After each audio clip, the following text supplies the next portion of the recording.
Hi again, I'm back here.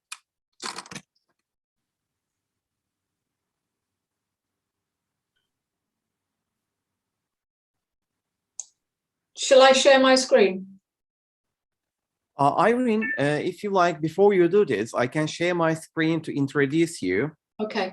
Okay, and then leave it to you. Are you happy with it? Yeah, that's fine. Okay. Hi everyone, it's 6 p.m. in Turkey, 3 p.m. in UK, and I'd like to welcome you all. Hi again, I'm back here. Just a second.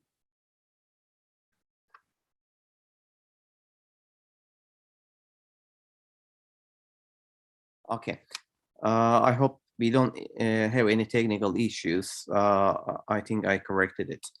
And I'd like to welcome Dr. Irene Glendinning here to this session.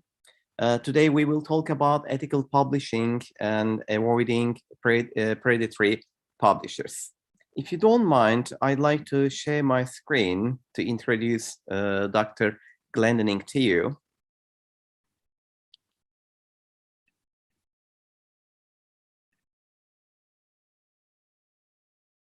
I believe you see my screen. I'd like to refer to my lovely supervisor, Dr. Ismail Ertan, and I'd like to dedicate this session as a commemoration of him. We visited my supervisor 2 years ago in 2019 with Irene in Ankara when Irene visited Turkey for PAICT project. And unfortunately, a few months after that visit, he passed away, and we'd like to dedicate this session for his memory. Now, in this session, after introducing Dr. Irene Glendinning to you, she will be talking to you about possibly predatory publishers, and he will try to provide some feedback, some hints in order to distinguish reputable publishers from disreputable ones. Of course, by doing this, she will try to identify the characteristics of both credible, reputable publishers and disreputable ones. Later, after having some theoretical background about the practices of such disreputable publishers, we will have some invitations, some sample invitations, suspicious invitations from possibly predatory publishers, and we will try to identify these characteristics by checking these suspicious invitations from them. Meanwhile, I'd like to remind you that this presentation is a collection of several earlier presentations that we had Irene together. So please, if you'd like to cite any of these sources, please try to check these original sources, these original presentations for citing. Now, let me briefly try to introduce Irene to you. She is working at Coventry University in UK, and she is the institutional lead on academic integrity there, and based in the Office of Teaching and Learning.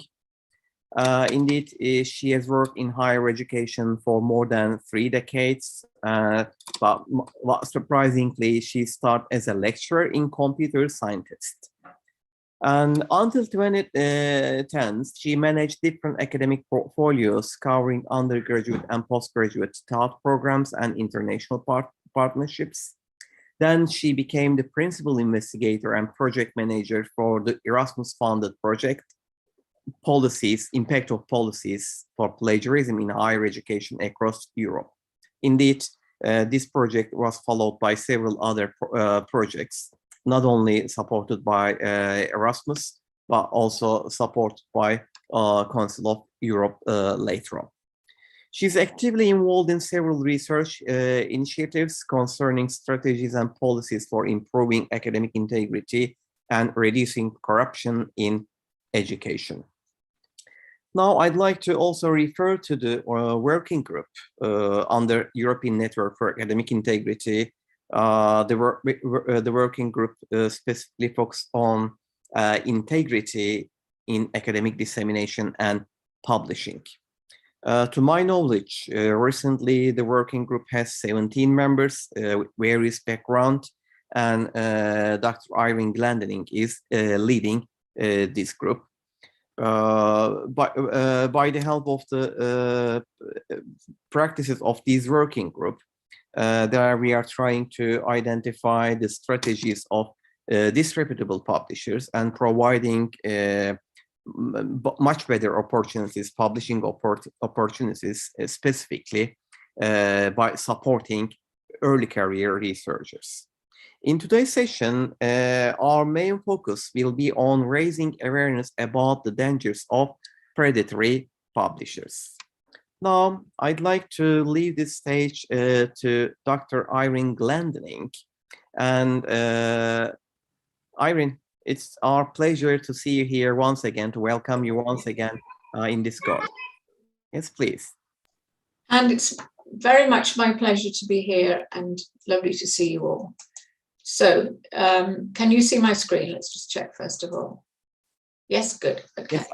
Yes. So without further ado, so we're raising awareness about the dangers of predatory publishing, but in doing that, we're also looking at the positive side of publishing. So it's not all negative, positive and negative, a bit of each, hopefully, because we don't like to just talk about the negatives. So to begin with, let's just talk about academic publishing in general. So I know you are all students of Salim, and I don't know what stage you're in your career you're at, but regardless of where you're at and what you're doing, it's really important that you understand about the good side of academic publishing. So there are lots of commercial companies that you've probably heard of, and these are the most famous ones: Elsevier, Springer Nature, Pearson, Wiley, lots more of these companies. And generally, the publications within their journals are reliable, trustworthy, and so on, but not always, as you'll hear later on. So you need to judge each piece of writing on its own merit. It's important that you do that. But there are also other types of journals that you can publish in that might not be so high ranking as the commercial companies. Typically, journals run by professional bodies, depending on the subject that you're working in. And sometimes those are not very highly ranked, but they're highly read.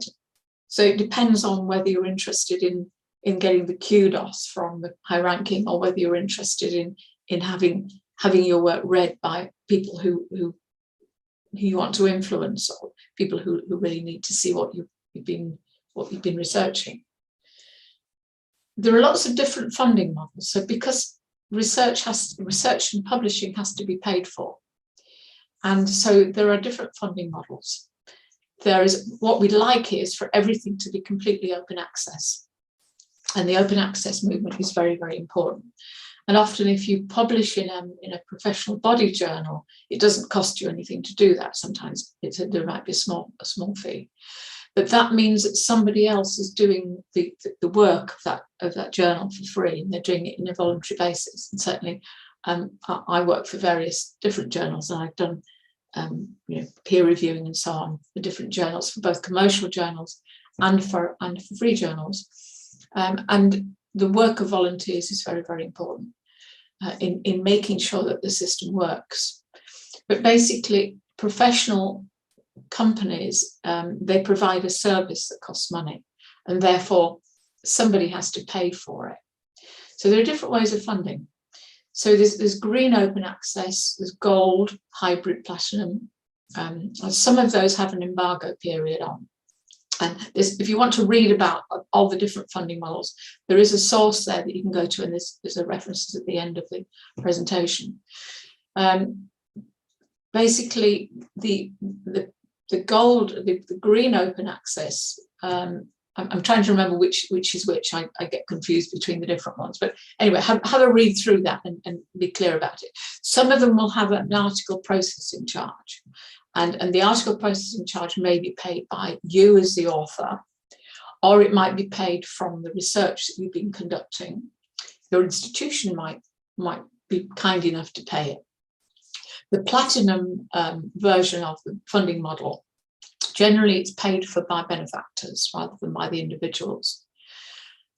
Some journals have a subscription charge for your institution to pay, and so you can access it through these journals through your institution for free, because your institution or a consortium of institutions has paid for access to those journals.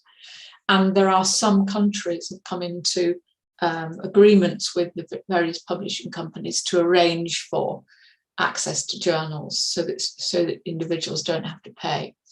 But if you want to publish in a journal, you may be charged an article processing charge, and that's whether it's a predatory journal or whether it's a commercial journal. You're likely to be charged an APC, which is article processing charge, and that might be a small amount of money, but it might be a lot of money. So the question is who pays, and is it fair that people should pay for that, especially when other people involved in the processing of your article are doing work for free. Why is open access important? Open access is important because we all want our work to be read. As an author, you want your work to be read. As a reader, you want to be able to access other people's work for free without having to pay money. But the whole system has to work in some way. And that's why there are charges that have to be levied and paid by somebody. What we actually want is to publish our work in journals where people will read it. One of the ways that you can measure or assess the quality of a journal is whether it has a journal impact factor, and what that journal impact factor is. And again, there's another source there that you can refer to read all about that. And in some systems, you have to publish so many articles with high-ranking impact factors. I don't agree with that, particularly for students. I think it's wrong to demand that of students and to force them to do it, because it's very hard to get published in these high-ranking journals. And therefore, it may slow down your progress as a student and as a graduate. But nevertheless, that exists in some systems. It's important that you also realise there is a new way of publishing where you can get your article out into the world and to be read by other people. And these are what are called preprint servers. Now, the preprint servers don't go through the normal process. I'm going to talk about that in a minute. They don't go through the normal process of peer review. Ideally, they go through an editorial check to make sure that they are sensible to release. And then they are free to be read by anyone. And they will then undergo a kind of an open peer review process, publicly conducted. So that's how it should work in that idea. But you really need to understand whether or not this is a peer review paper, whether it's been checked by somebody, or whether it's preprint. And there was a big scandal recently in Australia because some Australian researchers who applied for research funding were turned down because they had published in preprint servers, and therefore the funding body turned down their applications because they were preprints. And there was an appeal against that, and I was reading yesterday that that's now been overturned, and the funding body have realised the mistake, and they're allowing it now, because there's nothing wrong with preprints. It's not necessarily poor quality. It's just that it's not being peer reviewed. So therefore, you have to be cautious about the results because it hasn't been checked. But certainly under the current, in the last couple of years, a lot of research into the pandemic, and particularly to do with treatments and so on, and investigations into the virus itself, have been published on preprint servers so that they can then get their results out to the public very quickly, because speed is very, very important at the moment. The other thing to realise is that it's possible that some successfully published journal articles can be retracted. And there are sometimes very good reasons for retraction. So it could be that the authors themselves spot there are mistakes in there, and therefore they ask for the paper to be retracted until they can correct the mistakes. But sometimes they're retracted because it is poor science or fraudulent, or because the authorship is wrong or whatever. So retractions are very important, and it's important that you realise when you're looking at a piece of work, if it has been retracted, then you shouldn't really cite it. So that's just kind of general overview. I haven't given you a lot of detail, but a general overview there, and some things to go and check for yourself. Okay. Oh, yeah. Sorry, have I gone over to there? Let me just check. Okay. So academic publishing role. So it stalled then, and it wasn't going to change. So it actually did two at once. So just to kind of recap on some of those, so the reason publishing companies, commercial publishing companies, have to charge article processing charges, and they have overheads, is because they have responsibilities, and they carry these responsibilities out fairly diligently, most of them. So when you submit an article, they have to register it, they have to take care of it, they have to deal with all the process of evaluating the article to see whether it's fit for publishing, whether it meets their standards. And then they are responsible for making sure it's available for all future researchers to be able to access. So through the archive and the dissemination. So again, there's if you want to read more about the kind of curation process and so on of publishing companies, there's a source there that you can check. But as I alluded to in the previous slide, these commercial companies rely on the work of volunteers, and volunteers such as me work as editors, editorial board members, peer reviewers, and of course authors. So nobody pays you as an author in a scholarly journal to publish a piece of work. It's your work, but you have to pay, or somebody has to pay for that work to be published. So, the costs involved. So, it kind of begs the question, if it's my work, why am I paying to have it published? And that's just the way it works at the moment. But also, science is funded through various funding bodies, and a lot of that funding money is going into the pockets of commercial companies. So this is the kind of way that the industry is supposed to work. So as you can see right from the start, it's not a perfect system. There are things wrong with the commercial industry and the way that publishing is designed to work. And there are already questions, I hope, coming up in your own mind as to, why do these people not get paid? And there are kind of arguments that peer reviewers, for example, editorial board members and editors should be paid. I think some of them may be paid a small amount of money, but it's not a kind of living salary. But if everyone was paid, then the article processing charges would go up even more. So the system depends on the volunteers and the work of the volunteers. So if you're asked to do any peer reviewing yourself and you're invited to do that, then feel free to, if you feel competent to do that, then feel free to get involved in that work, because it's actually a very rewarding job to do. So I'm now going to look at the dark side now. So who are predatory publishers, and what do we mean by predatory publishing? And the term predatory itself is not accepted by everybody. Some people don't like that term. It was a term that was coined by this gentleman here called Jeffrey Beal.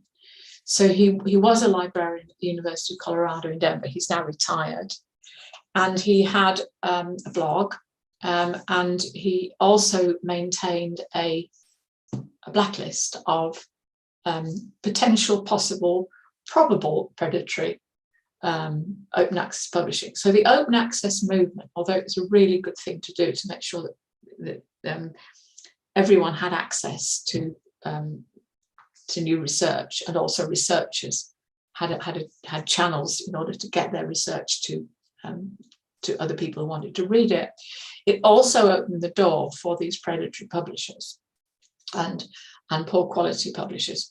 Because the other thing to realise is that you don't need to have, so any one of us could just set up a publishing company tomorrow. We don't need to have any kind of qualifications to do that.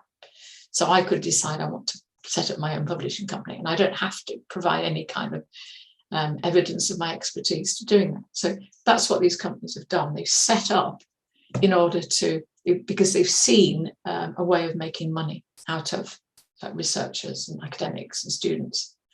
Because if everyone has to publish so many pieces of work, there's money to be made, and therefore these companies have set up with that in mind. But some things that are classed as predatory might not strictly be predatory. They might just have not got their act together. They just might be very new, and they haven't got their systems organised very well. So we need to be careful about labelling people predatory. Essentially, predatory means somebody who wants to make money out of the publishing industry without providing the right kind of services. So there's no agreement on terminology, and some people also would like to call it deceptive publishing. But essentially, what it means is that somebody is trying to make money out of you and I by luring us into or deceiving us into trying and publishing our work with them, if we're not sure about whether it's a good journal or not. So it's intent in making money, but they also make false claims. So the business model is generally based on claiming things that are not true. So they claim to be indexed. They claim to have high ranking. And a lot of these indexes that they claim to be part of, either they're not indexed under those rankings, or they're fake indexes that are made up by the companies themselves. And they use the author pays model. So they use this article processing charge. So it looks just like a commercial company. They'll charge you a fee. They don't always make it very clear how much money they're going to charge you either, until it's too late.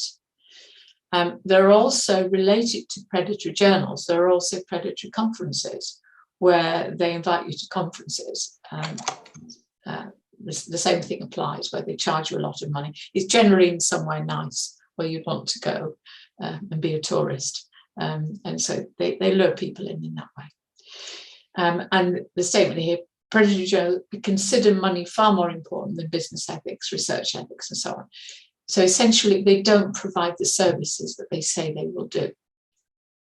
So generally, if they do provide peer review, it's not peer review that's taken seriously.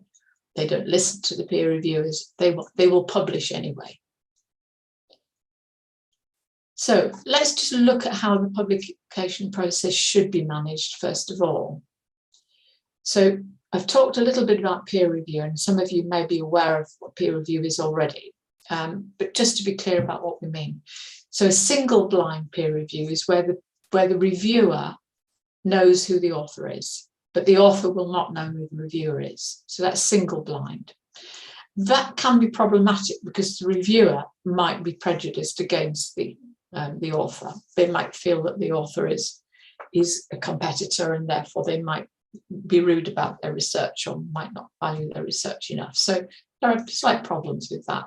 But that assumes that peer reviewers are not objective. And I think most peer reviewers, if you're doing it as a volunteer, most peer reviewers, I think, should be objective.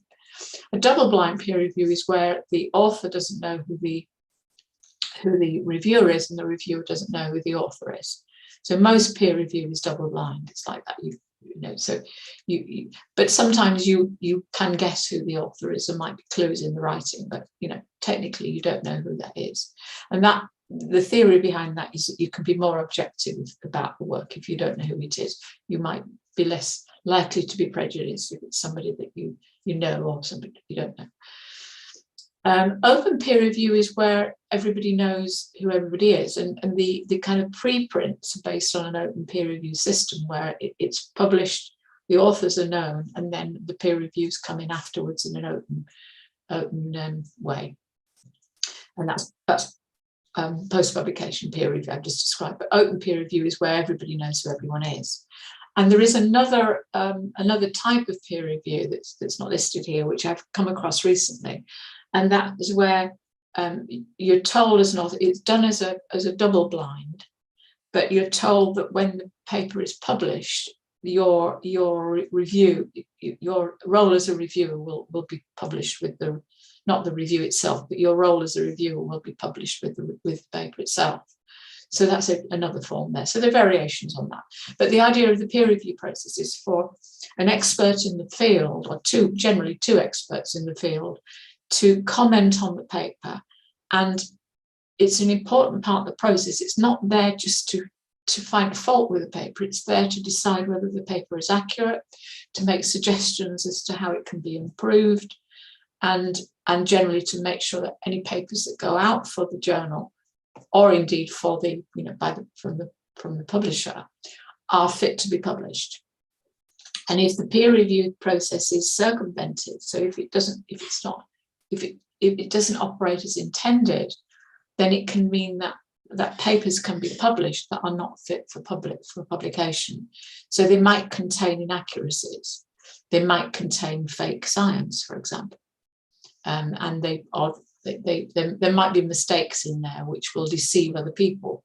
Because when you conduct research, you can't start from the fundamentals. You have to build on research of other people. So if you build on the research of someone that's not accurate, not reliable, then it means the foundations of your own research are compromised. So it's really important, and a really important part of the publication process. And if that doesn't work properly, then the publication process itself becomes flawed. And what I said before is we assume that the commercial publishers publish reliable science and publish reliable results. And when that doesn't happen, then there are problems. So this is a kind of flow chart that's taken from the Taylor and Francis review process. So this kind of just takes you through the process of what happens. So step one, the editor receives, so someone submits a paper for a request for publication.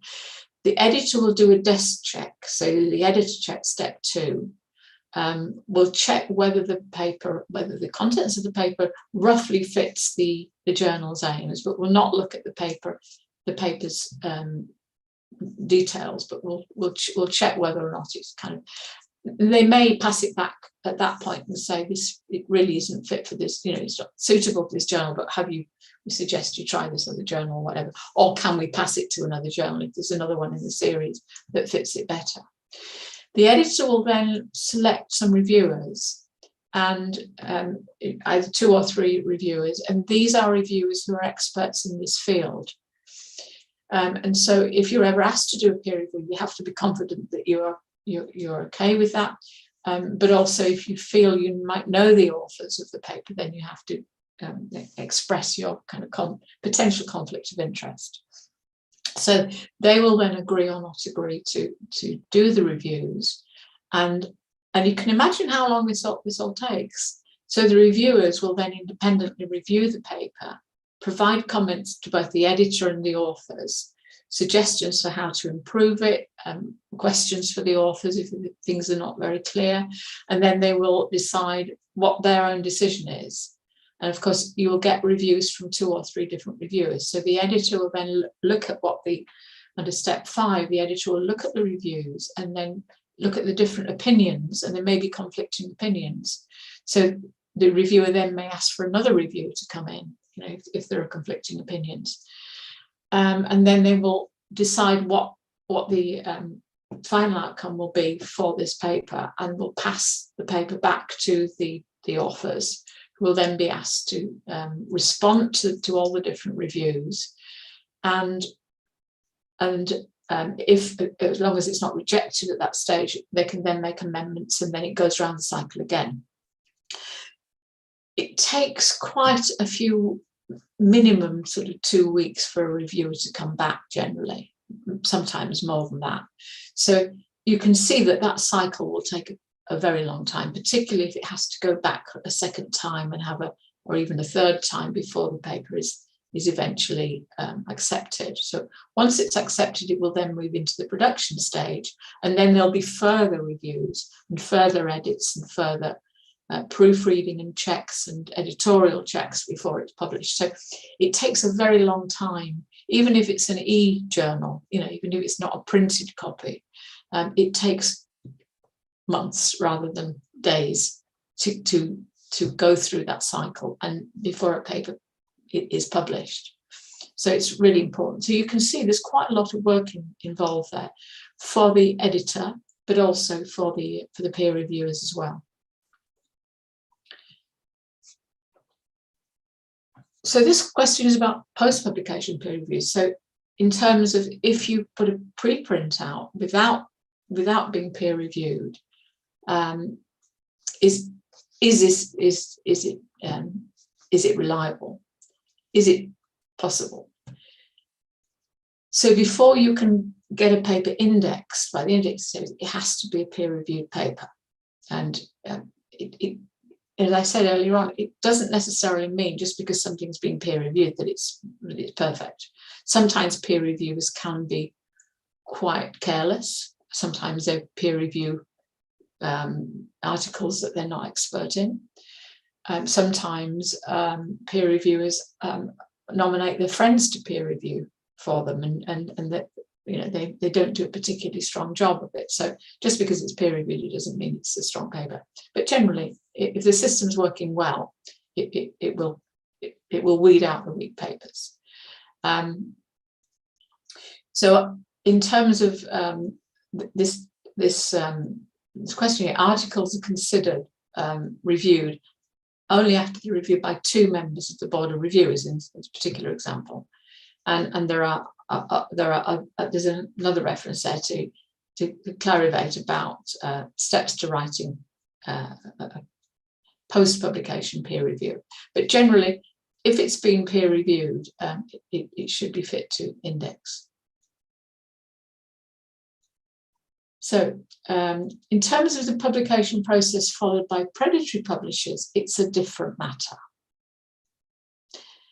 First of all, one of the characteristics that you'll see in predatory publishing is that, and one of the advantages that people see in publishing in one of these journals, is that you'll get your paper published within about 2 weeks. Now, if you can imagine the process I've just described to you for peer review, there is no way that you can have something published in 2 weeks if it's been properly peer reviewed. So that's a first indication. If they're saying that, definitely you'll have it published within a few days or a few weeks, there's no way that even if they're promising peer review, that peer review is good. One of the biggest problems with predatory publishers, you don't get any feedback on your paper. So even if they have peer reviewers, it's unlikely that you'll get any really useful feedback. So that means you can't get any help in improving your writing. And you might hope that a peer reviewer comes and says, that's perfect, publish it straight away. But even seasoned authors like myself and Salim, when we submit a paper, we expect to get criticism. We expect to be told or asked questions, or asked to change this or change that, or because that's part of the process, and it's part of the process of improving your work. If you don't get that feedback, then you've missed out on that opportunity to improve your paper. So as much as you might not like the critique, it is a very, very important part of the process. And it's important that you respond to the criticism that you get, whether it's positive or negative.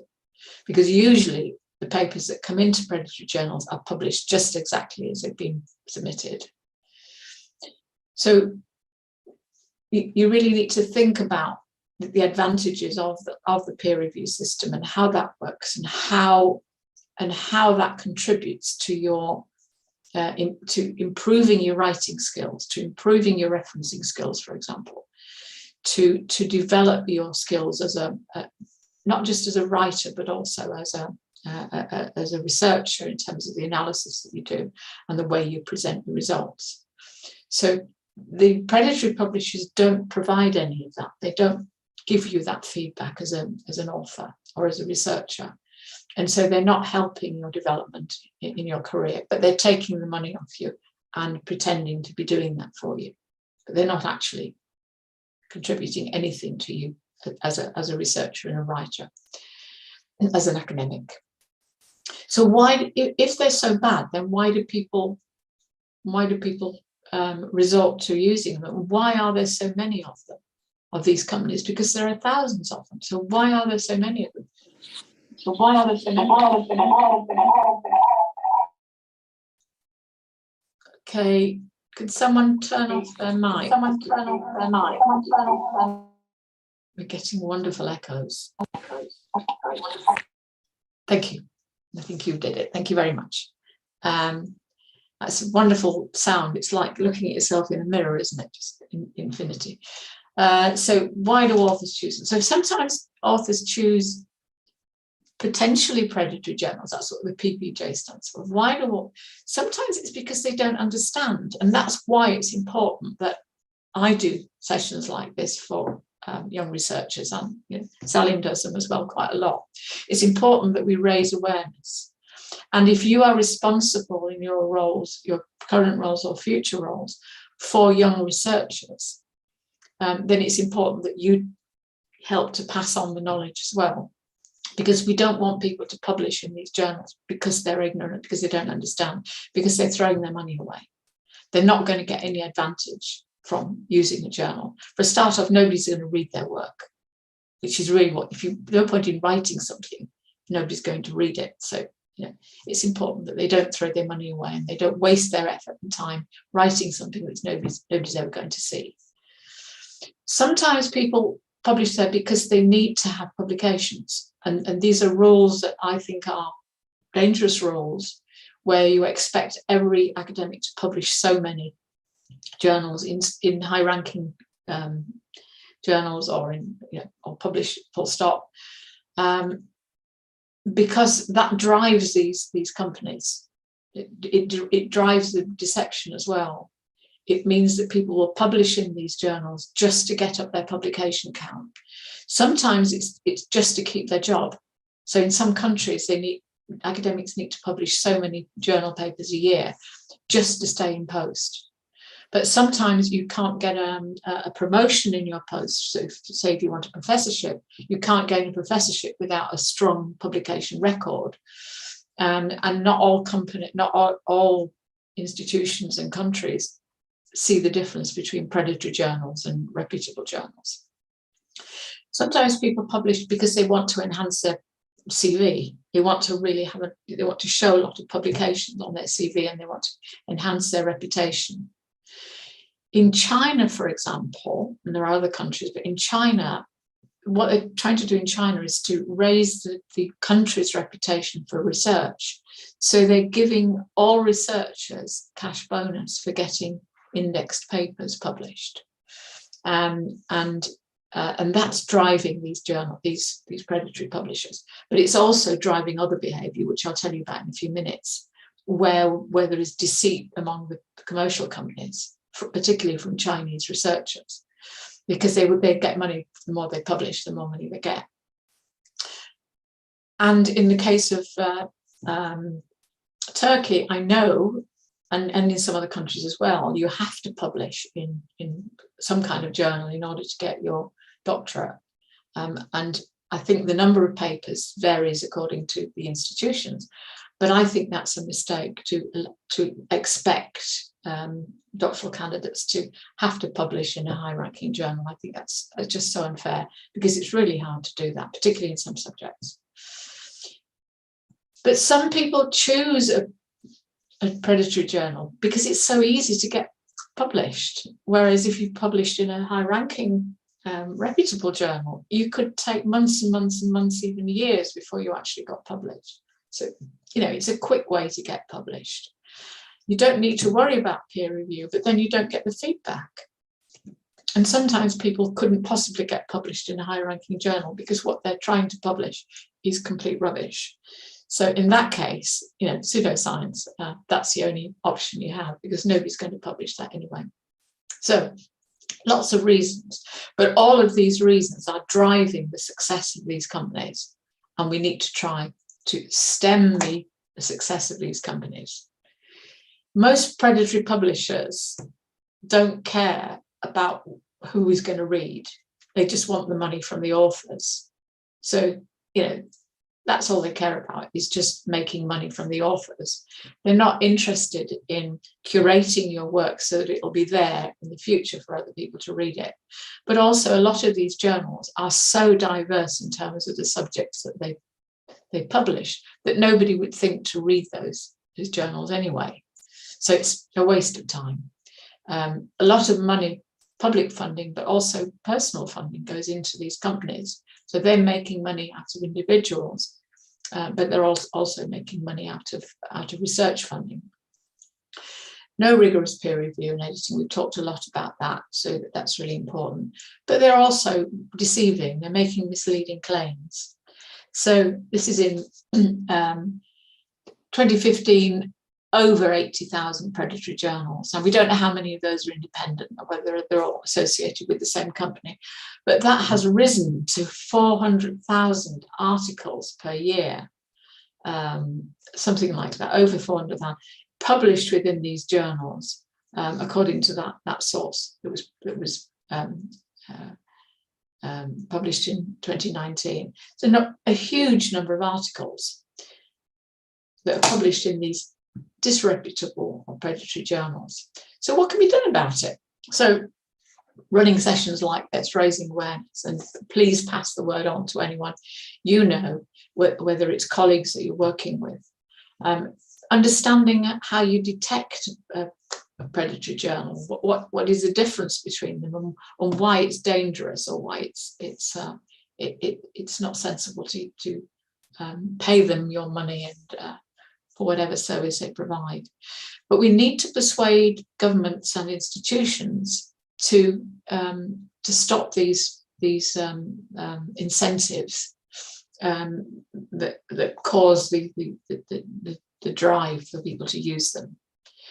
Also, to be aware of whitelists and blacklists. I'll say a little bit more about that as we go through. So, as I said at the beginning, even highly respectable publishers such as Springer Nature, Elsevier, have recently been subject to scams. So there's a Retraction Watch article that was published in September that's still ongoing. And this, in the last couple of weeks, there were something like 44 papers were retracted by Springer Nature journals, and it appeared that what had happened, it says here, look, the majority of the authors appear to be from China, and so what has been happening is that this journal editor claims that his email has been taken over by some other people, and they all appeared to be from China. So that resulted in something like 44 articles based on a kind of special edition that contained complete rubbish. We haven't got it here, but there's some really very, very funny titles from those journals. It was it was a geosciences journal. And one of the titles was to do with geoscience metrics to do with basketball or something like that. It's really, really silly titles. So there's a whole list of these 44, I think they were, titles. So very, very embarrassing for Springer Nature. And Elsevier are also having similar problems where they've been hijacked by groups of I'm not sure they're all Chinese, but a lot of them are Chinese, where they're just trying to get their publication counts up so they can get these cash bonuses from their institutions. So every journal article that you read has to be taken on its merits. And so even if it's published in a highly reputable journal, there are occasionally articles that get by that haven't been properly scrutinised and properly checked. So that's just a word of warning. Very embarrassing. And so there's a very busy ethics advisor in both of those companies now, trying to work on retracting all of these fake articles. So why do they exist? So, well, some of it is driven by the situation in higher education, in libraries. So, but some of it is driven by technology itself. So a lot of it has contributed to the rise in open access, because we want open access. It's a really good thing. But predatory journals benefit from the open access movement because they are really open access, except that they're not what they pretend to be. But there is a big demand. And while there is a big demand for a service, there will be people, particularly rogue people, will leap in and satisfy that demand. So we've had a look at those earlier on, that particular one. So it's really is a big problem. So how do we recognise them? So we've got some examples coming up now, and for you to have a look at the clues. So some that Salim put in, some that I've put in. So have a look, and there's one or two coming up later on that are in Turkish for you to have a look at as well. So I want you to have a look at these examples and ask yourself, what in this example gives you confidence that this publisher or journal or conference is reputable? So what kind of suggests to you that it might be genuine? And what evidence, the converse, what evidence can you find that this might not be the best quality, or it might even be predatory? So let's have a look at one of those. Sorry, my phone's ringing. I'm just going to turn my sound up while that phone stops ringing, and I want you to. It's stopped now. I want you to have a look at this one, and this is a genuine email that I got. I've crunched it up a little bit and changed the text size so that you can read it. But I received this one on the 9th of October. So have a look at it.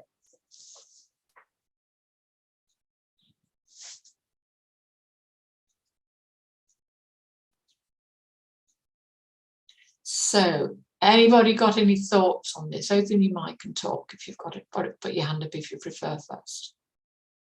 Anything you spot about this that either gives you confidence that it's good or makes you doubt whether it's genuine?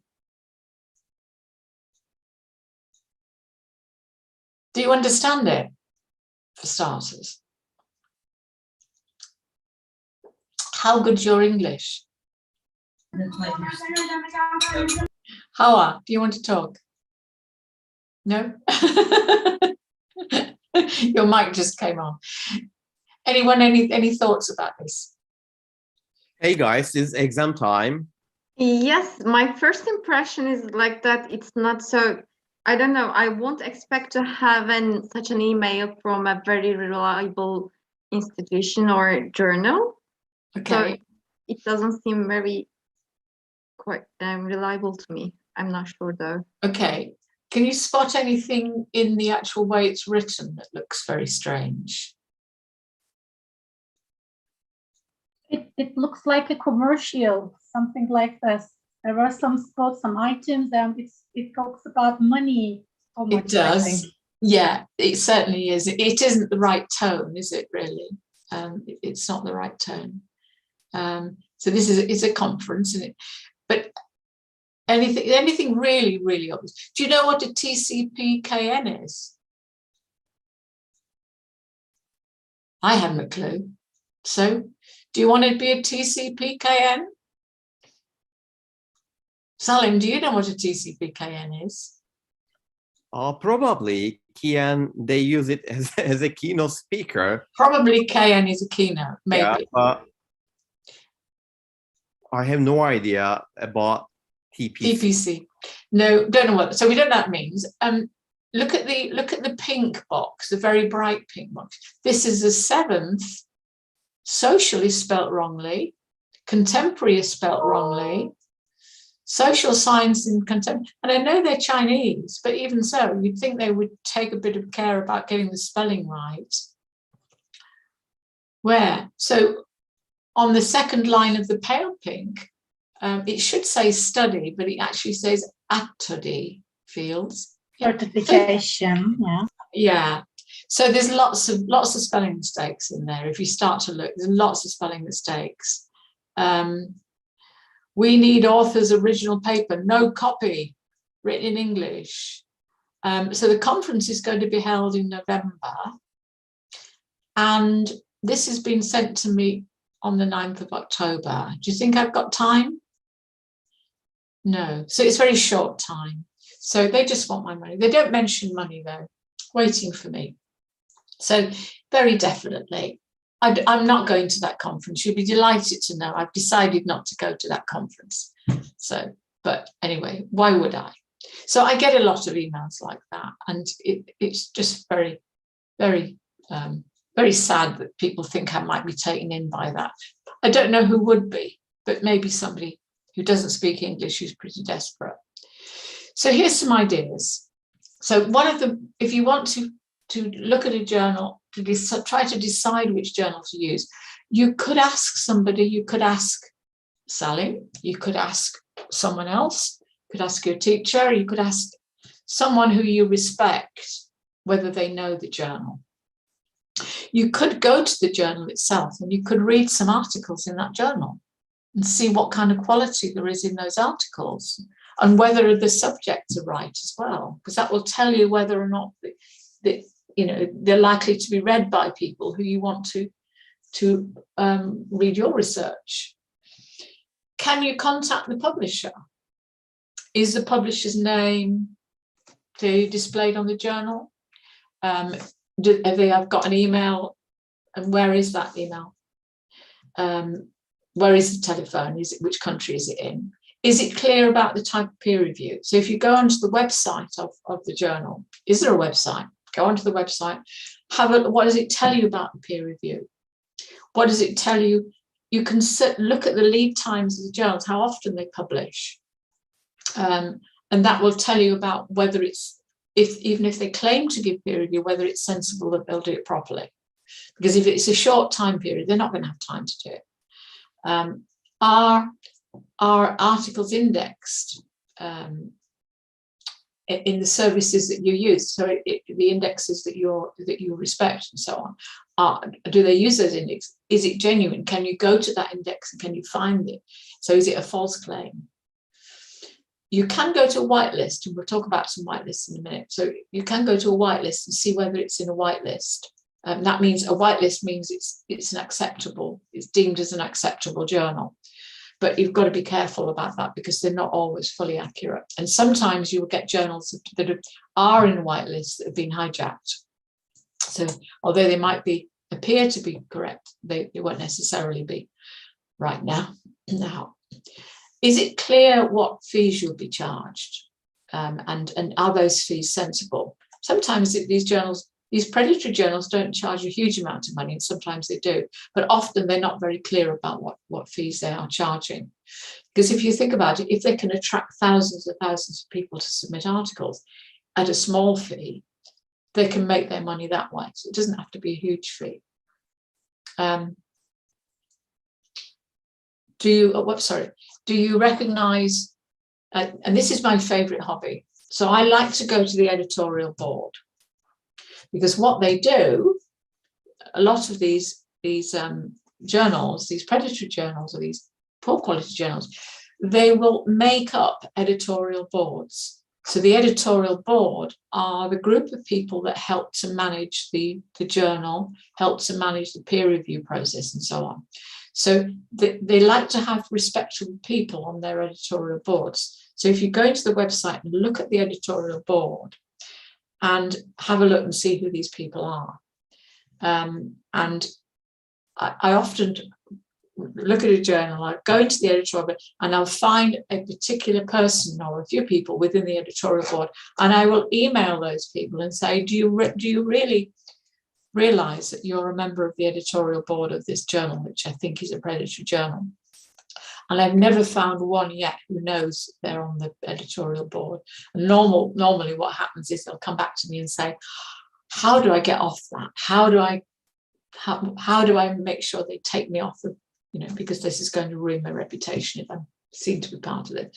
So they will make up the editorial board. So have a look at that, and then perhaps go and see whether the editor or the people that are named there are genuine members. Because if they're not, then clearly it's a predatory journal.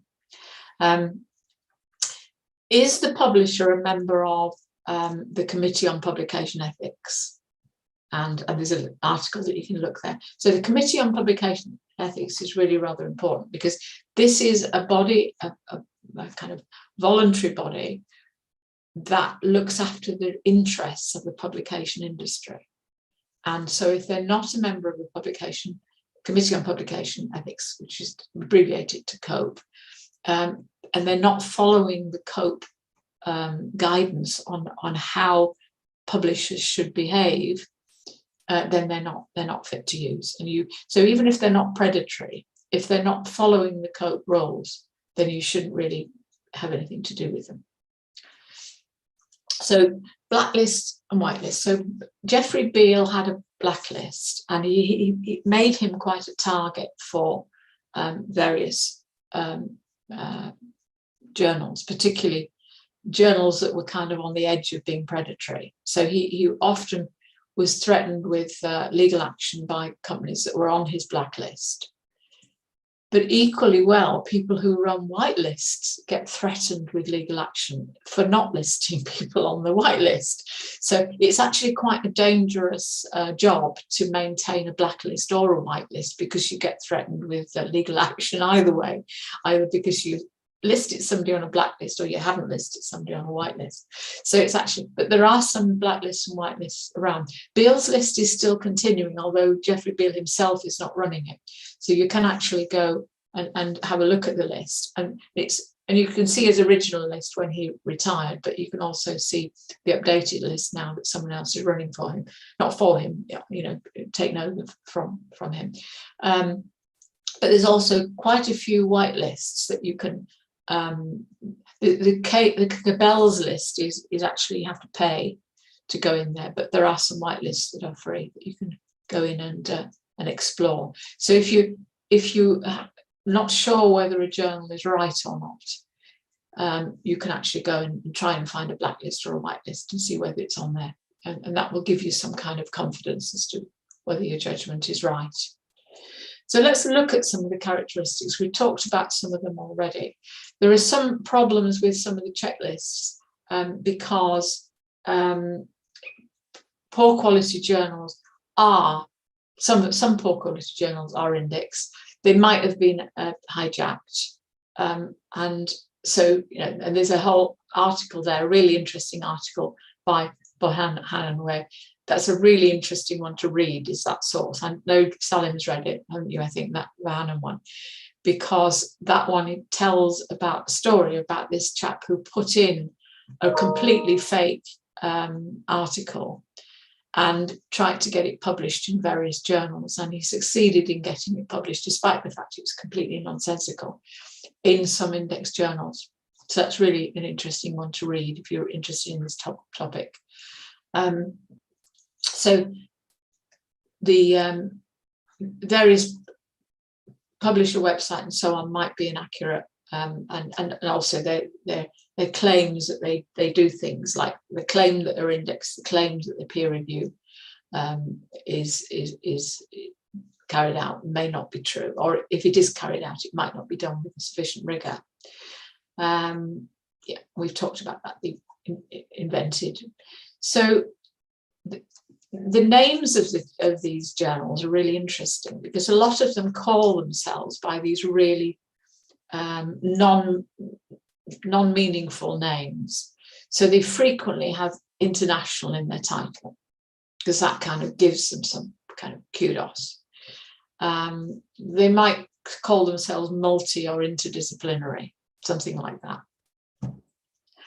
We've talked about metrics, and the metrics that they use are completely made up or fake. They will invite you quite a lot, so you'll get lots of emails. Once you get on their mailing list, you'll keep getting emails from these, and usually they're uninvited. And frequency of events. So no sensible journal can publish monthly. You can't do it. It's impossible. You'd need to have an awful big staff to, huge staff to be able to publish monthly and get enough journal articles. So nobody publishes that often. It's frequency of events.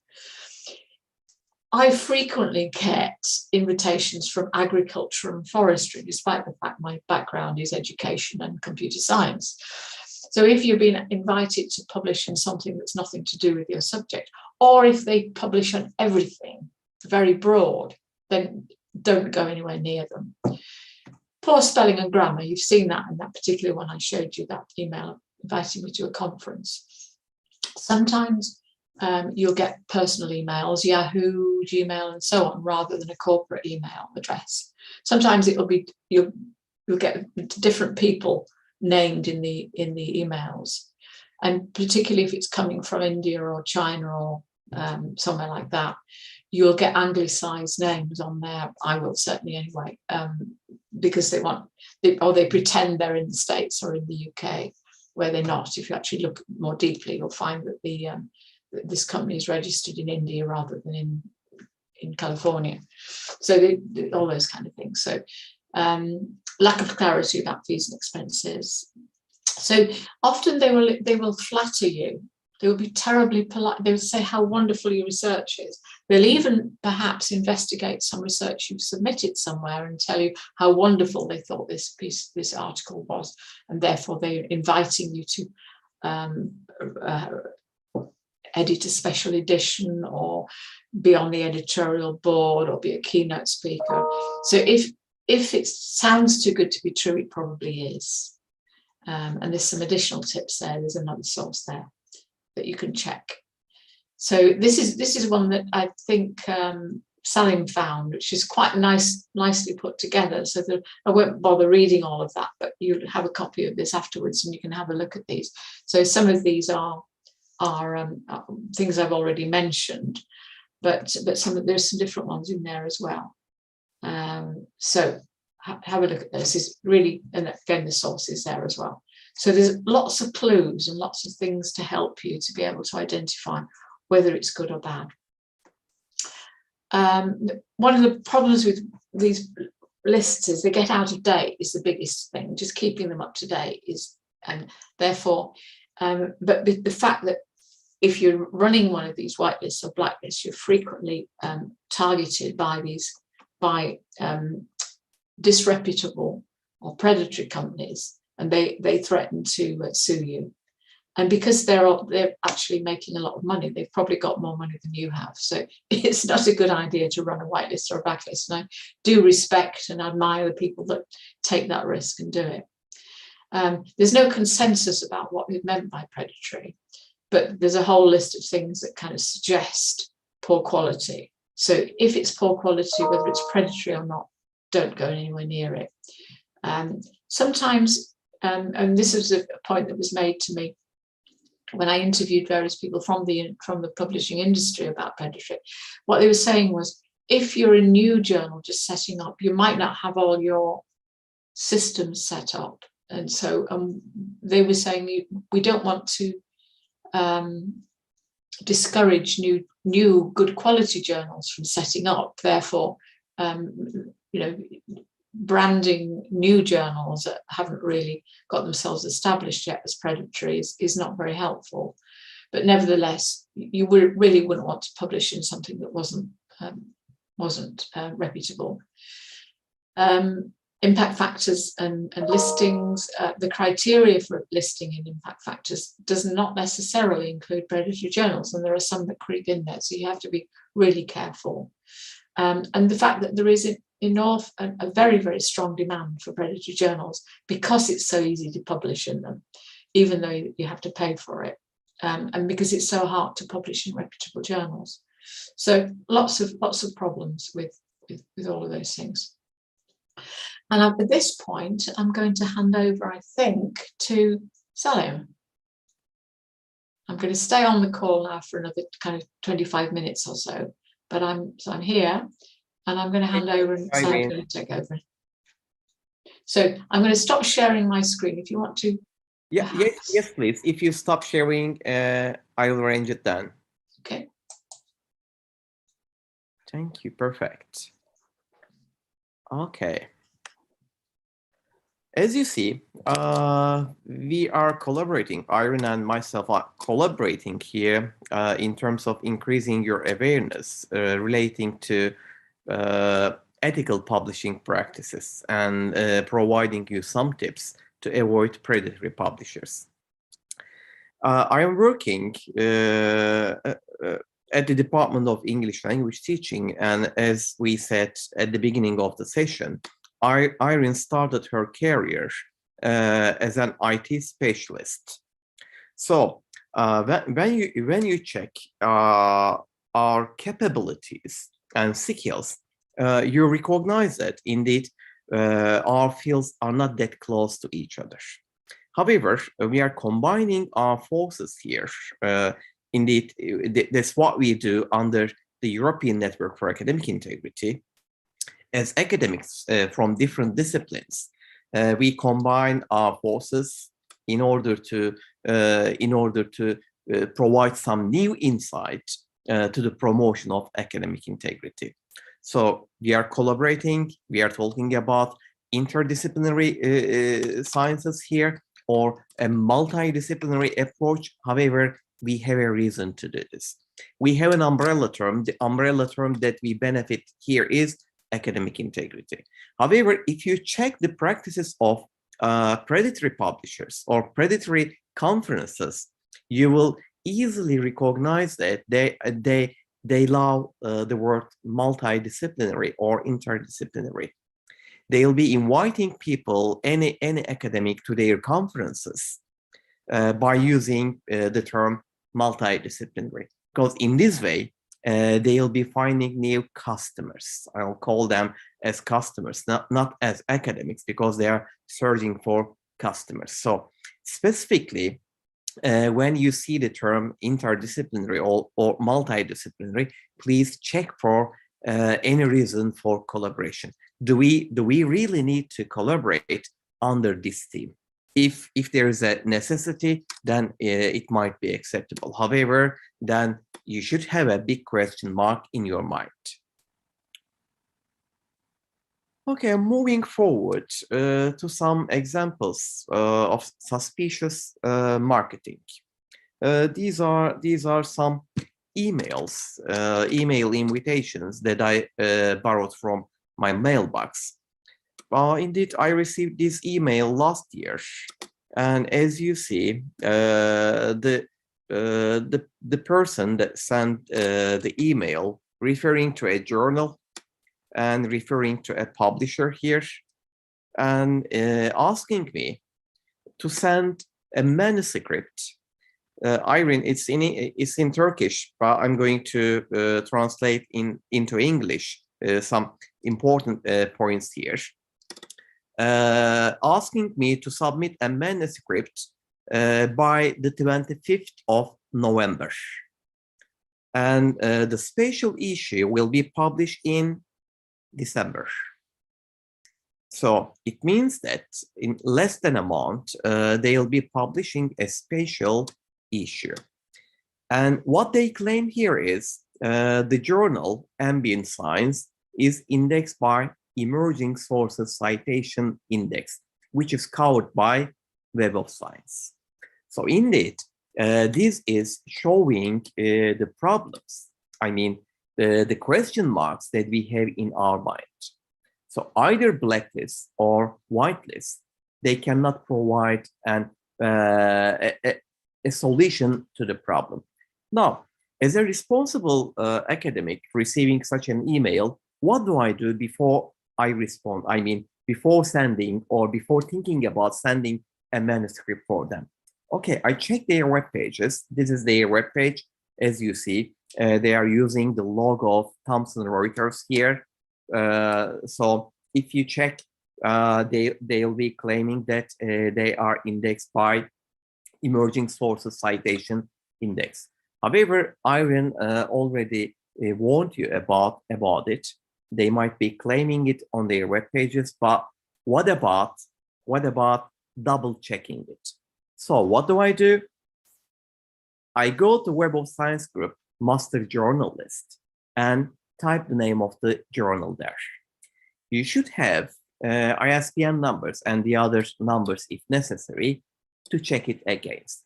What I see here is the ISBN, ISSN, it matches, and the name of the journal exactly matches. So it is a proof that the journal is indexed by Web of Science. However, I still have questions in my mind. Web of Science, to my knowledge, would never allow such people to publish a special issue in less than a month. So probably the person sending me the email is just phishing, just trying to get my attention by using a name of the journal, which is indexed by Web of Science. However, probably they will be publishing the papers in somewhere else. So you need to be very careful before sending your manuscripts, especially if they are inviting you to submit your manuscript via email. If this is a reputable journal, there is no way that the editor is asking you, or the guest editor is asking you to submit your manuscript via email. They are using a system in order to send the manuscript to the reviewers and then get the responses, get the feedback, and send it back to the authors. So this cannot be managed by email exchanges. Therefore, there is always, I believe we have a question here. Yes, please. Hocam, it's not a question actually. This is something I have experienced before. I am receiving this kind of, emails with this content to, they are asking me to write a book chapter about agriculture, for example. Sometimes it can be about education, but I'm just an instructor, so I was surprised when I received this kind of emails first time. After this class, I realized that this is something predatory. So I am constantly experiencing this kind of things too. They are coming to my institutional email addresses. Actually, this is very common in here. I was just unfortunately, it is quite common, and not only in Turkey but globally, it's a common problem. Indeed, they are trying to attract early career researchers, young researchers, because they don't have much experience in publishing. So you are at the target. Therefore, you need to be very careful, especially when you start to attend the conferences.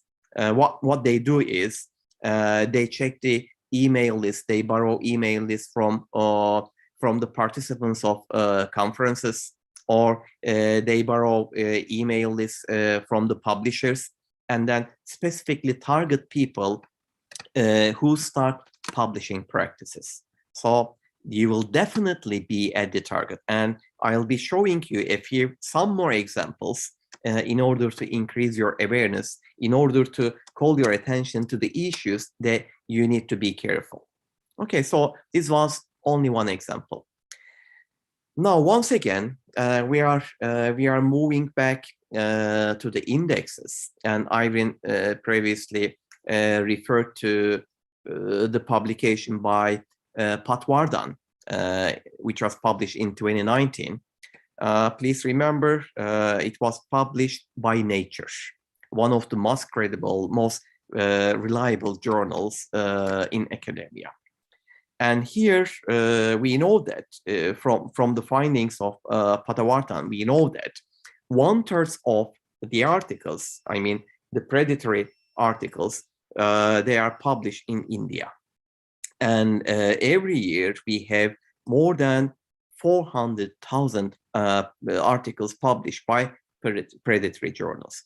Of course, indexes, either whitelist or blacklist, to some extent may provide some idea for us. I mean, considering the reliability, credibility, or legitimacy of the journal. However, they cannot provide an exact answer. We need to approach the problem here from different perspectives in order to understand the situation better. Now, I'm showing you another call, this time a call for paper from a journal. And here are some issues that I'd like to call your attention. As you see, in the title of the email, you see that the person sending me the email specifically uses USA here. So it's a marketing strategy. They try to attract me from the very beginning that, hey, this is a journal which is published in the United States. So this is the first thing. And then they are addressing my name here. And then they are referring to a paper I presented at a conference here. So this is a very common strategy, referring to a paper that you presented at a conference and supposedly approaching to you that, hey, it was a great contribution to the academia. So you can publish papers related or some other papers within your interest and then send your paper. As you see, they are repeating once again that they are publishing these journals from USA. And then they ask me to send my manuscript via email.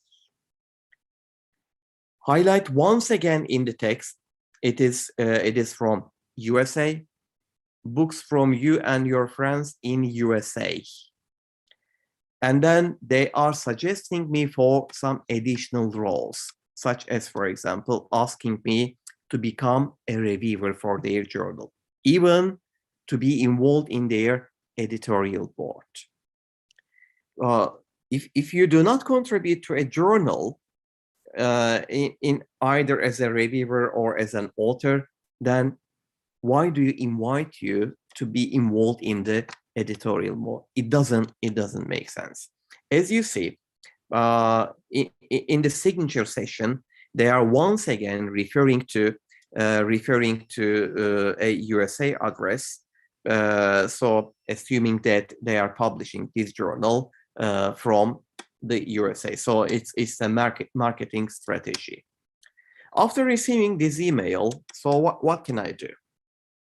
This time I had a quick Google check and I realized that a web page named as Ask a Librarian providing a response to my question. So indeed, they are considering the credibility here, checking the credibility of this journal. And here is the response. After reading this response, now I have no additional concerns relating to the legitimacy of this journal. I mean, I can clearly name this journal as a predatory one because I have quite a lot of evidence from the publishing practices of the other people. Here you see some excerpt from an email that I received from another journal. As you see, it is quite colorful. The colors do not belong to me. This is the original color. I only add the arrows here.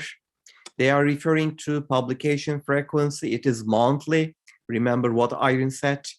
Running a journal by publishing monthly issues is quite a big demand. So that's why we have quarterly journals, quite common in academia, because it is almost impossible to have to publish monthly issues. However, what do I see here in this list? They are referring to several other journals: International Journal of Research in Management, Economics and Commerce, International Journal of Research in Engineering, blah, blah, International Journal of Research in Engineering and Social Sciences. So as you see, they are publishing 4 different journals, and the names of the 4 different journals are quite similar to each other. International Journal of Research in blah blah. So you just add the field to the end of the journal. And more importantly, you see impact factors. What is an impact factor? Indeed, impact factor is an important metric informing us about the impact of the journal among the other journals.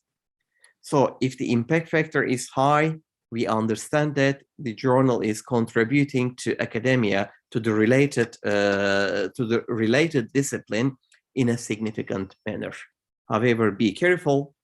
Impact factor is calculated only for 2 indexes by Clarivate Analytics. What are these indexes?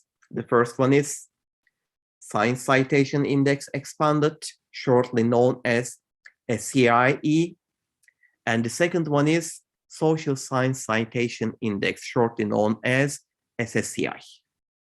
Impact factor is not calculated for the other journals, even which are indexed covered by Web of Science. For example, if a journal is covered by Emerging Sources Citation Index, there is no impact factor. If the journal is covered by Arts and Humanities Citation Index, again, this is a Clarivate analysis, but again, there is no impact factor. So there will be impact factors for the journals only by index, Science Citation Index Expanded and Social Science Citation Index. So what they are claiming here is wrong. They cannot have impact factors. But this is another marketing strategy. They are using these false metrics in order to attract people that they are high quality journals. And again, at the end of the email, again we see that these journals are published in the United States. Another interesting call, this time for reviewers and editors. I received an email from Phoenix Journal and asking me to be involved in their. We are currently seeking high-profile researchers, scholars to join our editorial team as paid editors, reviewers, chief editors. So indeed, this is another pitching. They tell me that this is a paid role. Probably it is not. But anyway, as you see, the journals show quite similar characteristics that with the one that we examined previously. A generic title, which is followed by the discipline. So this is a very common strategy followed by predatory publishers. This time, the journal is inviting me to contribute to a spatial issue, and again, they are referring to impact factors. However, since they are not covered by Social Science Citation Index or Science Citation Index Expanded, this is not valid. And here you see they promise for fast publication within 2 weeks. Peer review, they claim that they will finalize peer review within 2 weeks, which doesn't sound to be true. And then irrelevant field, academic papers on what is the theme? Virtual reality and applications. However, I have no expertise related to this theme. But again, I am still receiving this one. Before I move forward, I'd like to learn about your experiences. I believe we don't have only one student here who received an email from a predatory publisher. Probably many of you received similar emails. Could you please talk about your experiences at this point?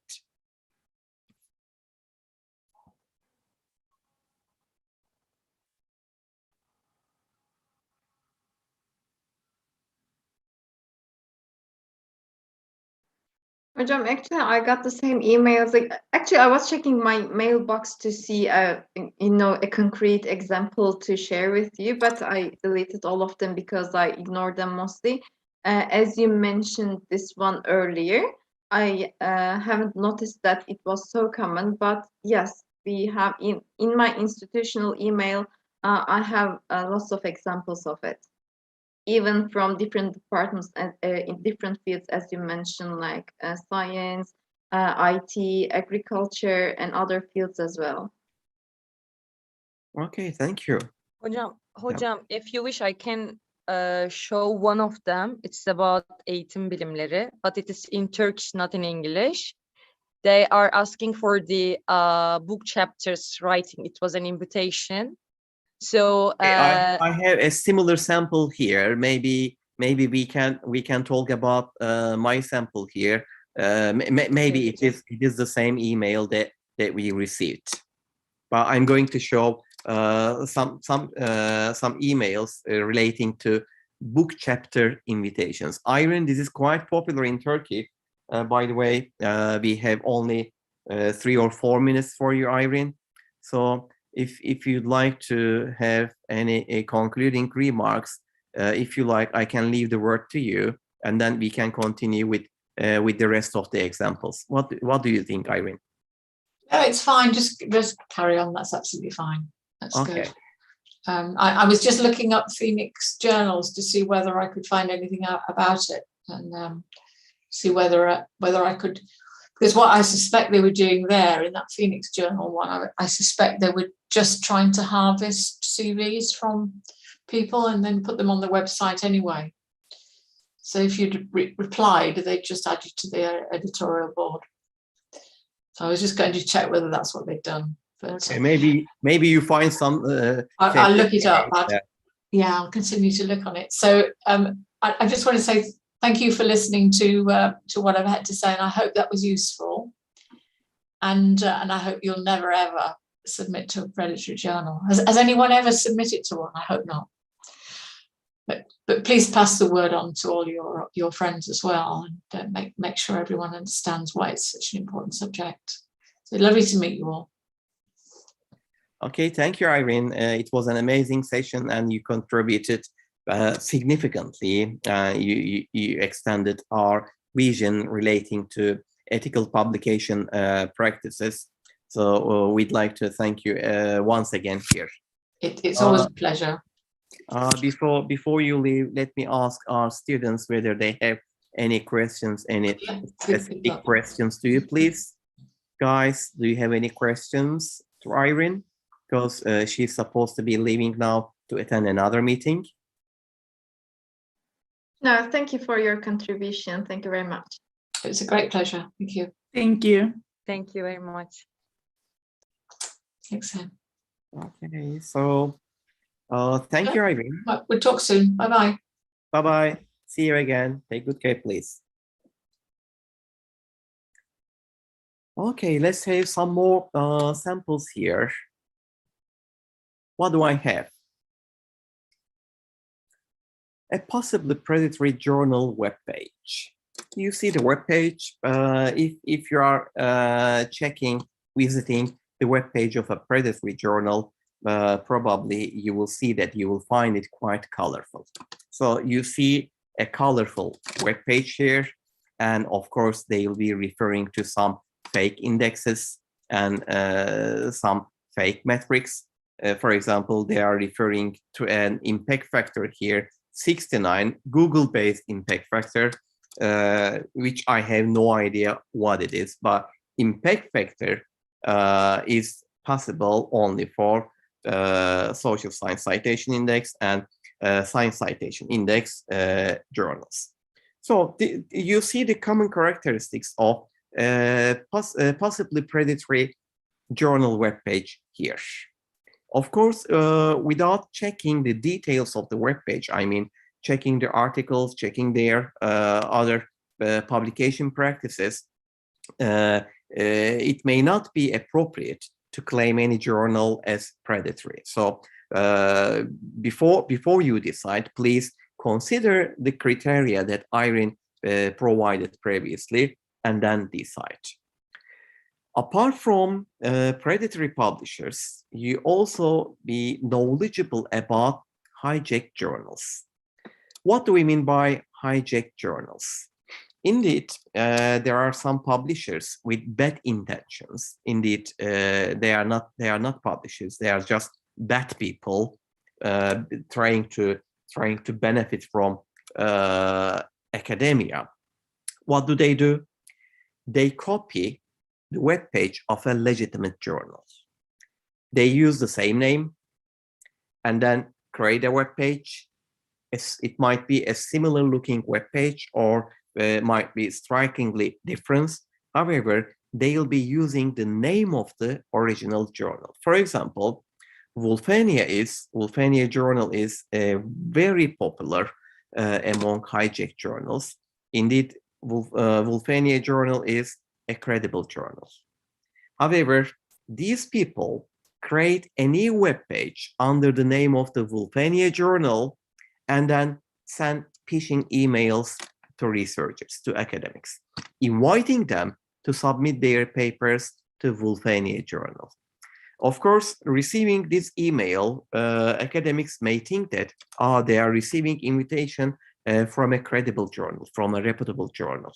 So they may have an intention of sending their manuscripts to that journal.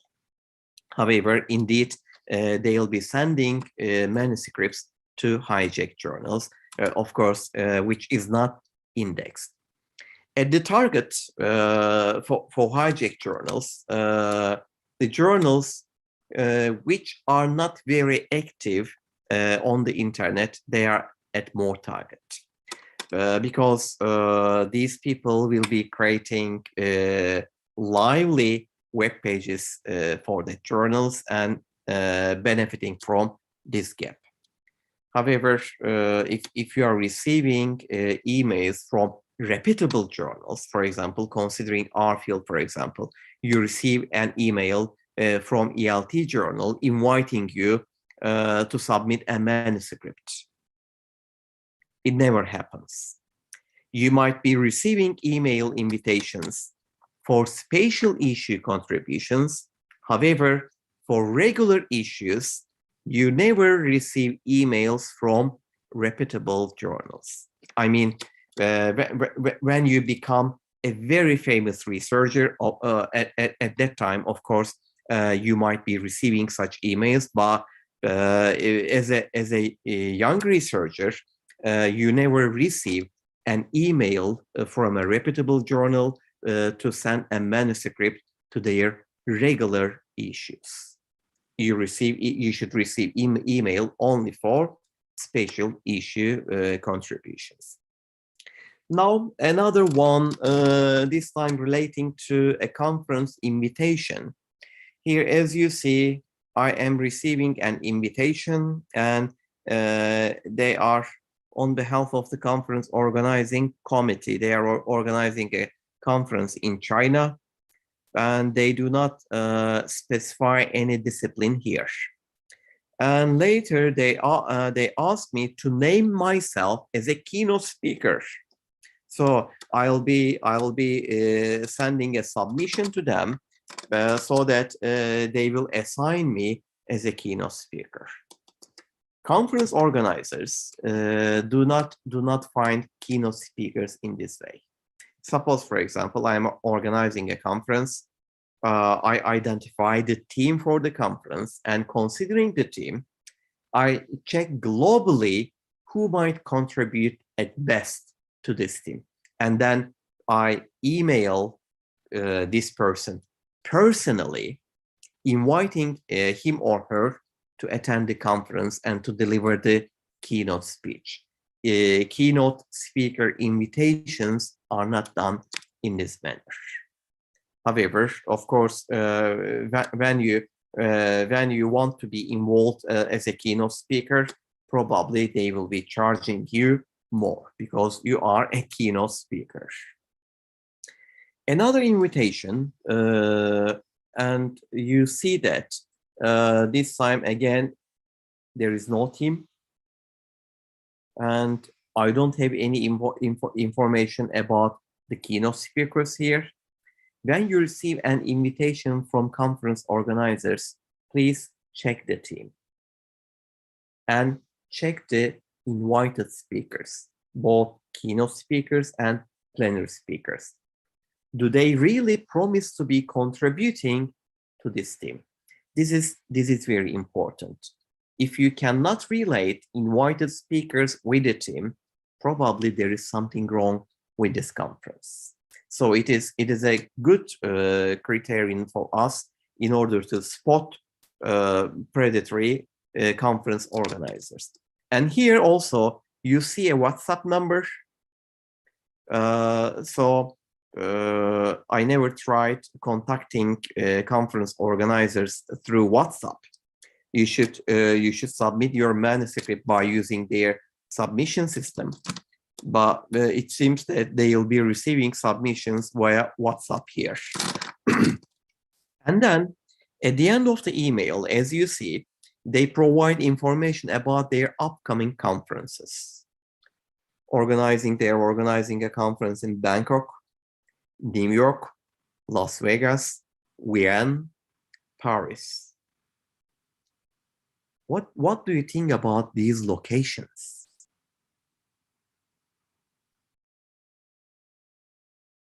Bangkok, New York, Las Vegas, Vienna, and Paris. As you see, they find very popular touristic destinations to organize their conferences, because indeed they are not organizing conferences. You just go there, you just claim funding from your institution. Hey, I'm going Bangkok to attend a conference. Here is my certificate. I presented there. So they will be issuing you a certificate, and probably there will be no one among the audience listening to your presentation, or will be very few people, and you will receive no feedback to your study, to your presentation there. Hocam, it was so common in our institution. Lots of faculty members were visiting Hawaii under the name of a conference. That's why they cut the budget for papers. Now we have to pay ourselves for any conferences, actually. Yes, exactly. It is quite similar at my institution as well. For the last 5 or 6 years, we don't have any fundings to attend conferences. Previously, we were allowed to attend 2 international conferences. However, at that time, people did not pay attention to the credibility of conference organizers. Some people paid more attention to the location than the conference itself. So, of course, when you visit a new country to attend a conference, of course, you need to see, you will need some sightseeing there.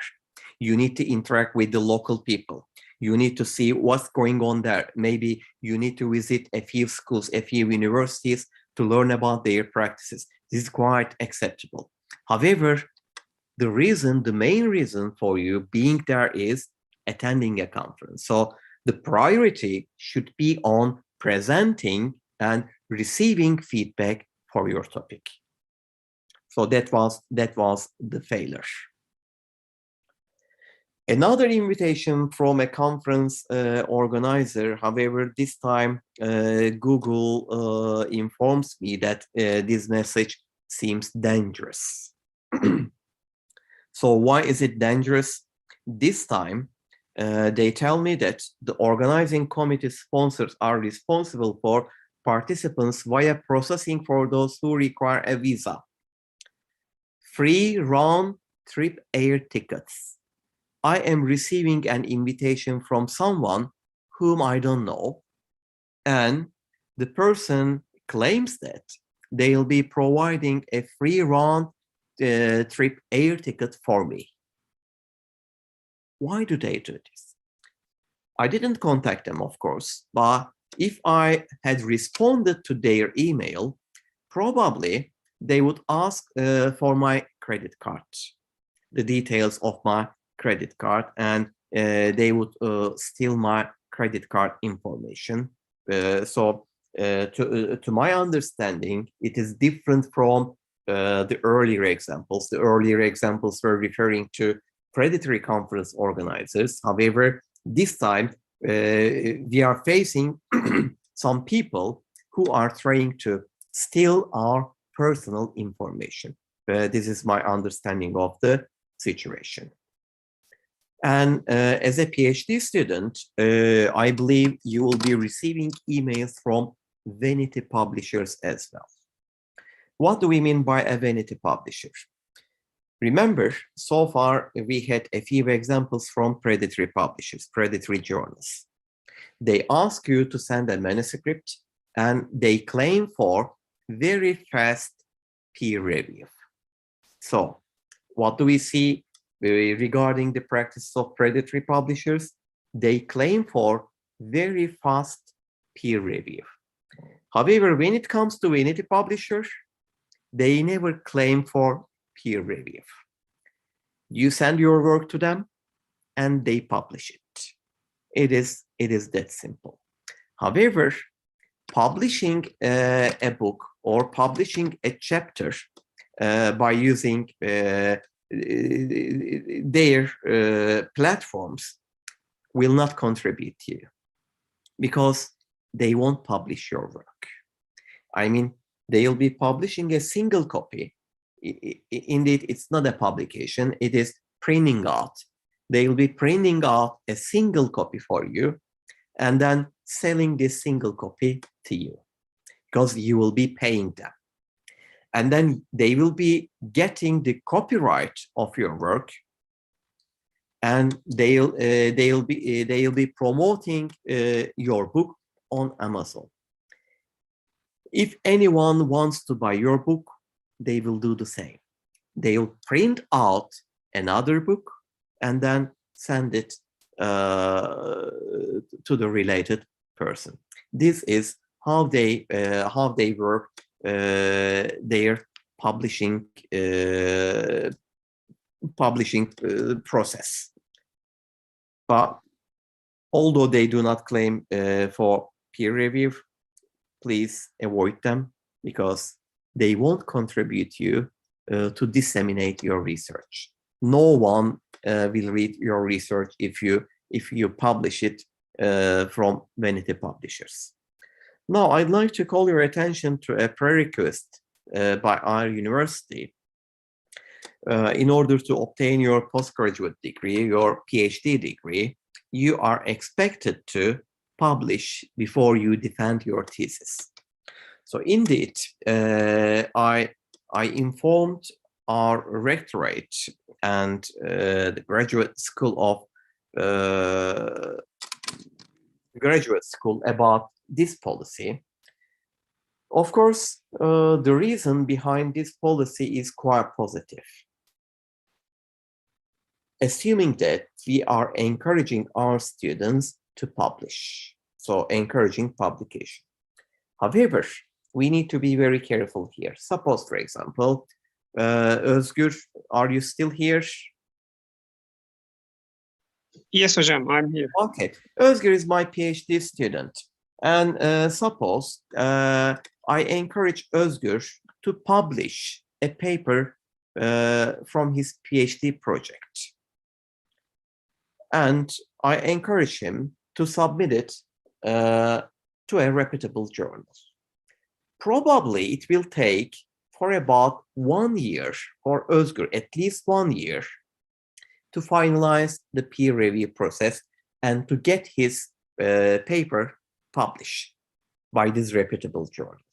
Suppose, for example, Özgür needs to graduate in a semester, because it is at the limitations of his study time at the university, and he has no opportunity to wait the responses from the reviewers from this reputable journal.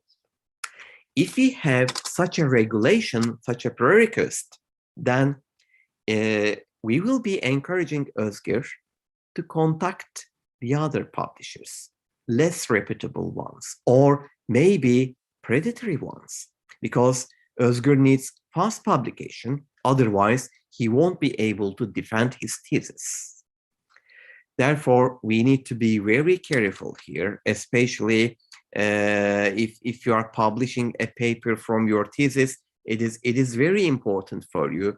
So please do not submit any papers, especially relating to your PhD project, to these suspicious journals. Therefore, considering this regulation, you need to be well prepared. I mean, you might have more than one publication opportunity from your thesis, and before you approach to the deadline of presenting your thesis, defending your thesis, you need to have some precautions. For example, Özgür has already started writing manuscripts, different manuscripts related to his PhD project, so that he can publish at least one of them before he defends his PhD. Otherwise, there would be problems, and rather than publishing his work in a reputable journal, he might be forced to publish it in a less reputable one. So please remember this. This is very important. And you see the criticism towards such publication prerequisites by graduate schools. And again, I have an article here, an excerpt from an article borrowed from Springer Nature.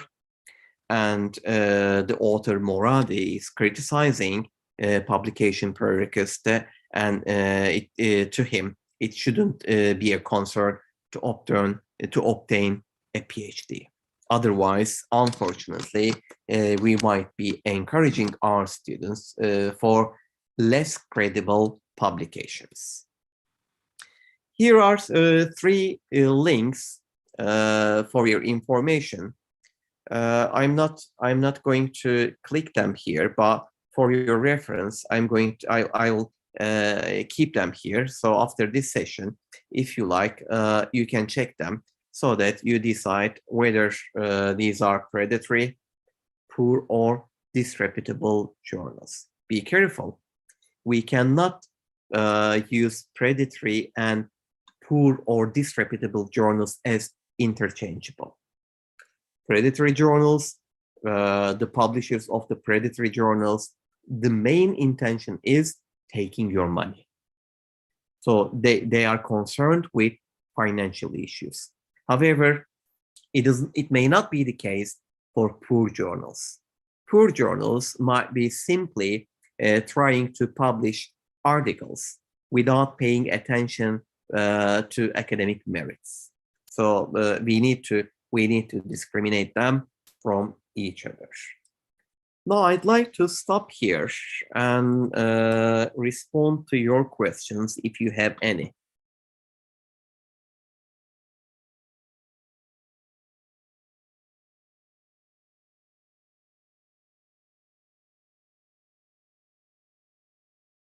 Any questions?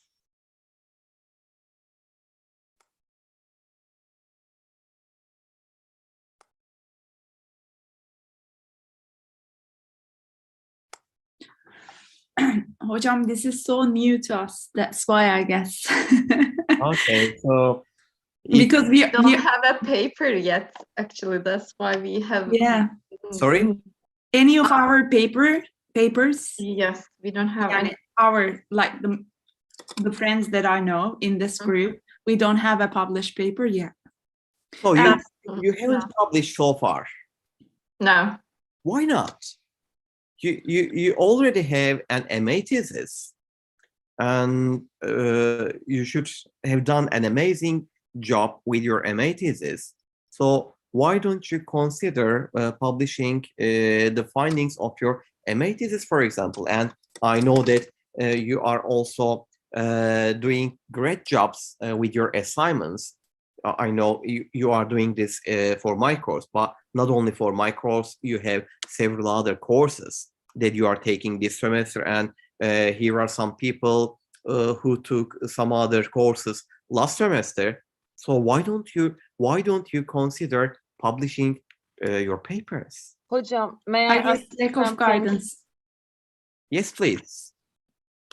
Hocam, for my thesis, I hadn't taken any ethical approval because, you know, I had less guidance as to concept, so I didn't know that I had to take an ethical approval.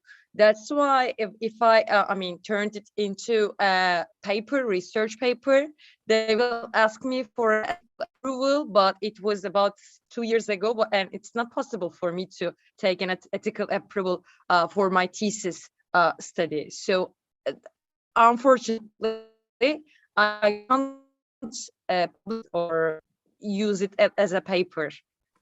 Am I Oh. right? Okay, I understand. I mean, of course, when you submit a manuscript to a journal, the editor will be asking you for some proof.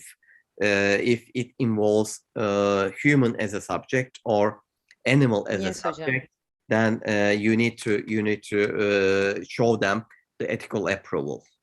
Otherwise, Yes, you hocam. cannot publish it. But at least you can make it available. You can disseminate your work by using ResearchGate or Academia, Google Scholar, Academia, or some other platforms, so that people can benefit from your thesis. Mhm. I know it Hocam, you always. mentioned, sorry, do you remember in our SPSS course, you mentioned that don't publish any paper of yours until you are sure. I mean, when you look back, you don't want to be ashamed of your work, you said? That, Yes. It's, so I need, you know, it was very effective for me. So I'm just waiting for getting better, actually. it may not be an appropriate strategy, and I don't exactly remember that I said this in this way. Of course, we may need to be ashamed of if we are publishing with predatory publishers, for example. But Hocam, for example, let me give you some insights about my publishing practices.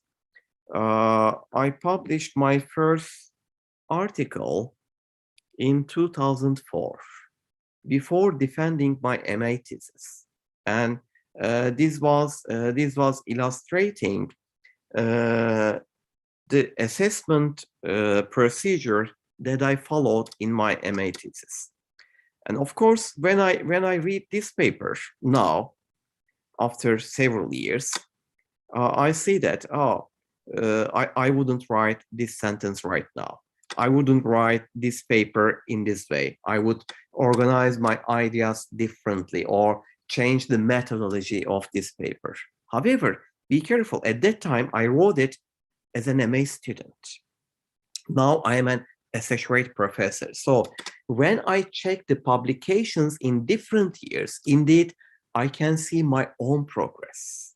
So when you look back, you will see that, oh, I had this job done previously, and I'm proud of my work. However, if I was supposed to be doing something similar now, I would do it in a different way. Now, this is an opportunity showing me my own progress, and in a way, an evidence of learning from the mistakes. Some mistakes are tolerable, some are not. If you are publishing with predatory publishers, probably it will be very difficult for you to tolerate it, and for the others as well. So as long as no academic misconduct is involved in your research, you should be proud of your work. Okay, if you are not plagiarizing, if you are not manipulating data, if you are not slicing, or if you are not committing the other academic misconduct, then there is no reason to be ashamed of your work. You can only be proud of your work, because at different stages, your work will be showing how you progressed throughout your career. Okay? Now, someone was saying, I interrupted, sorry. Kübra, was it you saying something? Hocam, I was going, sorry. I Sorry? was saying something, but I missed about it. When I was listening to you, hocam, I missed about what I was going to say. Unfortunately, there was quite a lot interruption with your voice, so I couldn't understand what you said, Kübra. Do you experience any problems with your internet connection? Hocam, do you hear me better right now? Yeah, better. Okay, Yeah. when you were talking about these things, I missed what I was going to say. I was saying that one. I'm sorry. Okay. If you remember it later, then you can share. What about the others?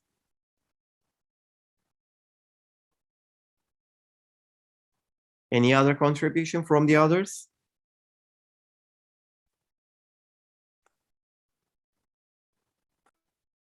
No? Hocam, may I ask something different about our research papers in this class? I have taken your email, but I need to ask something in person to you instead of writing an email. I just want to say, ask some of, quick questions if you had enough. So if you do not have any direct questions related to our topic, I'll go to YouTube and then finish our live stream there and then come back here. Okay. Okay? Just a second, please. By the way, I'd like to thank everyone who joined us from YouTube as well. I hope you enjoyed the session. I'm ending the session.